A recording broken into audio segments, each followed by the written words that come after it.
Aeroporti I Kukësit, spari është ndërtuar. Së dyti është një aeroport që operohet si të gjitha aeroportet e botës, operohet nga private. Dhe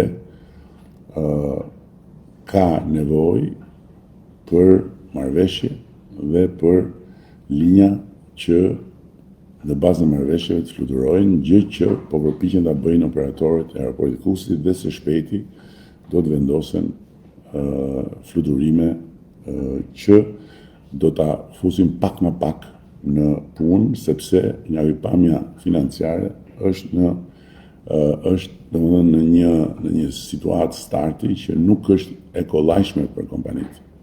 Okej? Kështu që kjo ironia është e mirëpritur, por këtë përgjigje ka.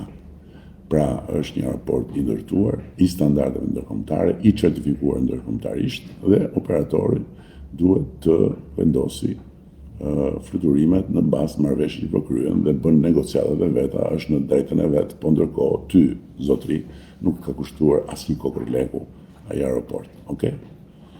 Në një fushë me plera që ishte, është një aeroport ndërkombëtar. Dhe më herët se vonë do të vihet në funksion.